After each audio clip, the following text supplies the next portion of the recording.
we have fire. To the coal.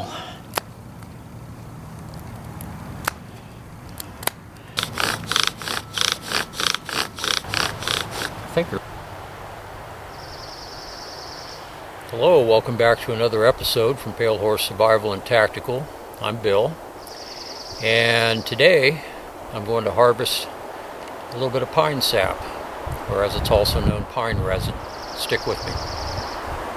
Last week I was up here and I harvested some pine sap. It took me about 30 minutes of just walking around several pine trees, and some of the sap is solidified. Fresh sap will be liquid and sticky and clear, and as the sap ages it becomes more amber colored, and it's all the same thing, it's just in different stages of oxidation.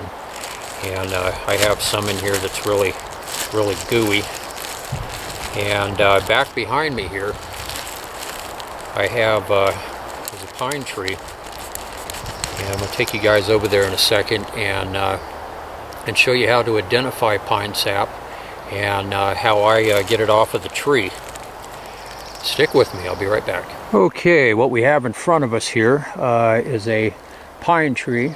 This is a Pinus ponderosa pine. It's kind of a mixed bag out here. There's cedars. There's a cedar right there. It's Caliscedrus decurrens, or incense cedar. More pines over there, and there's also firs. This huge one right here, that's a fir. Some of these get really big. There's some other firs back behind, so it seems to be more firs than pine. Of course, if I go back deeper in the woods, I can find them. But if you're in an area with pine trees, just go and walk around the pines. It's really not that hard to find. You give it, you forage for 30 minutes, you should have a baggie full of the stuff. And this one here has a fair amount. You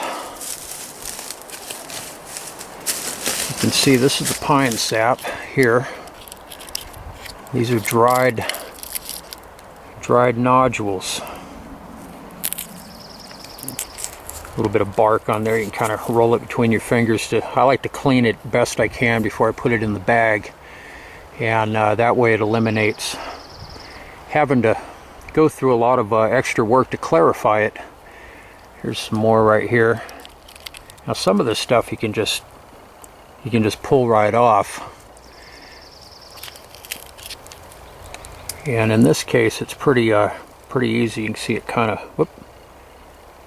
see how it's kind of shiny, almost like brown glass. This stuff's pretty old. It's obviously been here for a while. Whoop! I just dropped a piece. So if you go around the trees, just walk around the trunks and look. I just spotted some more on the pine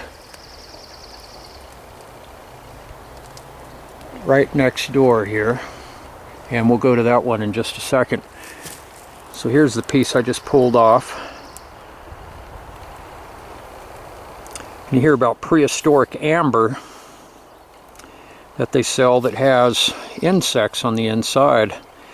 That's pine sap, amber colored, and the insect became trapped inside a piece of pine sap, and it was preserved. You have to kind of look close sometimes. Sometimes it's kind of hard to identify from the bark. This is bark, obviously, and this is a big patch. Now the ones that are harder to get off, these are coming off pretty easy. Sometimes you have to use your knife, and if the stuff is dry and aged, it won't goop your blade all up with sticky sap. I ran across some fresh stuff, and it'll really goop your hands and your blade up. And if that happens, I found that that rubbing alcohol or even nail polish remover will take it right off. I'm trying to get up here. I'm on an embankment here. Hopefully do this without killing myself. And trying to get at this in frame here. Oh, there we go. Here's some up here. Some big nodules, and then here's a big piece that's come out of the tree. That's a real nice piece. And sometimes branches will break off in storms. It looks like that's what happened here. And then the tree, see, this is still kind of sticky here. It's already sticking to my hands. You see, it's got some on my hand here. Smells great. I have my foraging bag over my shoulder here with a plastic baggie that I'm filling this stuff in. Here's a big nodule right here. There we go. So the tree secretes this as a defensive measure to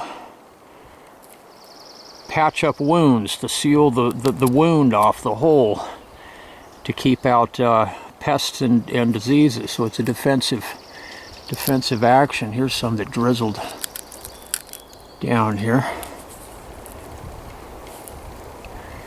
And this piece here. So this pine sap has a variety of uses in bushcrafting. It's a renewable primitive resource. It will always be pine sap in the woods. If you're in a coniferous area that has pine trees. Now here we're at the base. So you just have to look around. Now, not all pine trees will yield pine sap, but if you go around enough of them, you can generally find it. Now, this is a lighter colored piece. It's solid, but not as dark, so this isn't as old. And right below it, we have some pretty old pieces here. And I just try to get the bark and stuff off here. Whoop. So the uses for pine sap, and this is known as pine sap or pine resin. It is not pine pitch. I see a lot of people incorrectly identifying on videos. They're calling it pine pitch, and it is not pine pitch. This is considered pine sap or pine resin until it is heated and charcoal is added to it. When charcoal is added to it, it becomes known as pine pitch. There's some more over here. There's a nice big glob here. Oh, that's a huge one. That was one up underneath that piece of bark here. It's a really nice one here. So pine sap, you can use it to make pine pitch glue, which I'm going to do a video here in just a little bit demonstrating how to do that. And there's a big one here.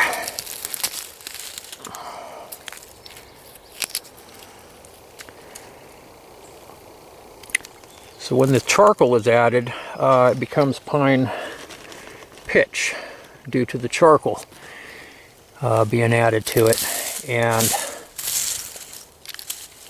it makes a very good primitive adhesive, a waterproofer. And you can also use it when it's really clear and liquid. It's highly antimicrobial due to the terpene content in the sap.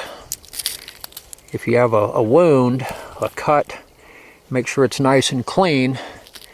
You can apply that clear sap. It's like a liquid bandage. You can apply that over your cut, and it'll keep it from getting infected, and also keeps the dirt out of it. So it's not hard. It's really not hard to. You can see how shiny that is there. And I'm not going to harvest much more. I already have a baggie full. It's a pretty cool piece.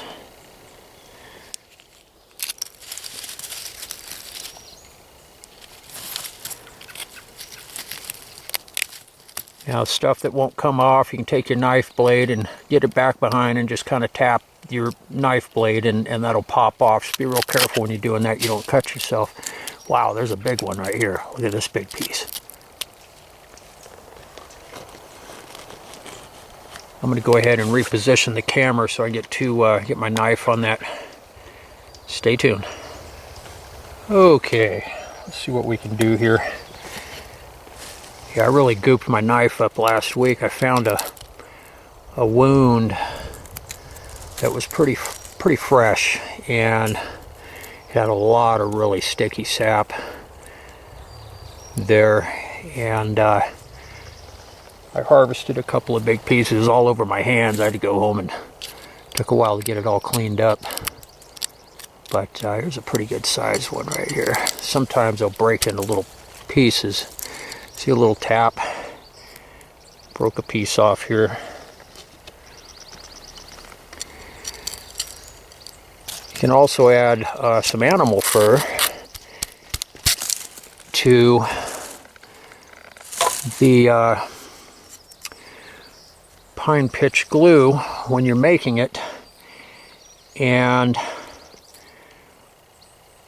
a little bit mixed in, and it acts like like fiberglass, like bushcraft fiberglass, and that adds strength to the glue.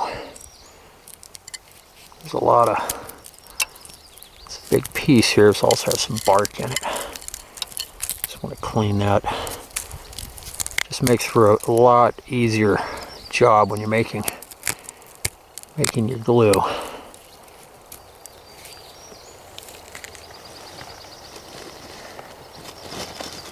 So I have a pretty good baggie here. I'm going to make a video here shortly on how to make pine pitch glue,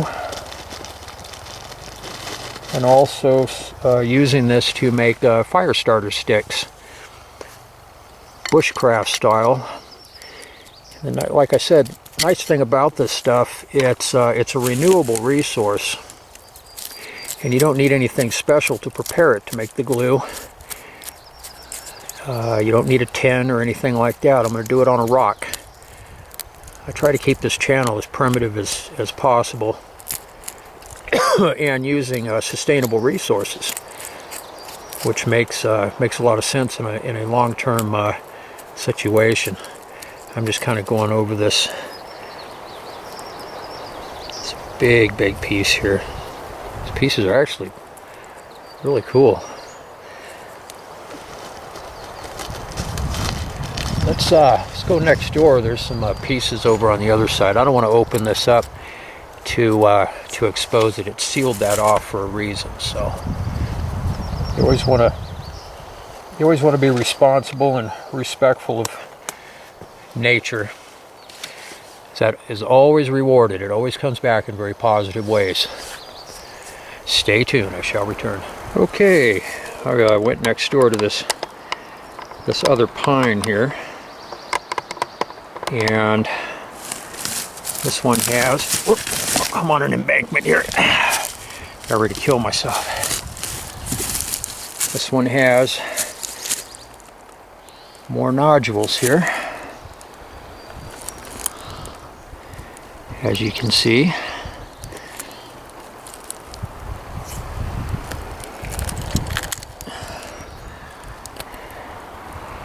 That's really easy just to pull off. It's pretty, it looks like a piece of quartz.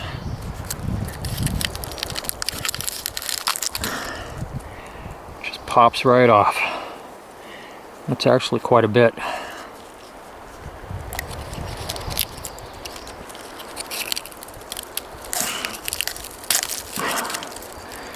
That one kind of broke apart.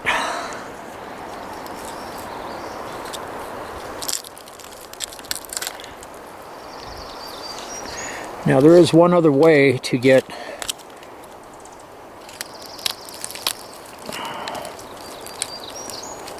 pine sap, and that's to tap a pine tree, which is a very old technique. There's a little bark on there. Just clean that off.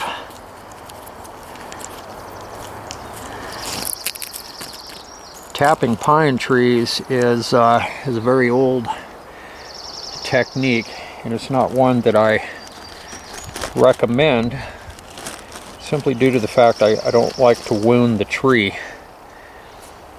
I would much rather just walk around and find the sap. But I will include that in here just in case you're ever in a position you have no other choice. You can't find the sap, and you are in a situation where you desperately need it for whatever reason.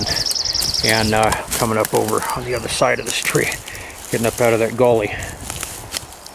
So what you do is to tap a tree, pine tree. There's some more nodules right down here.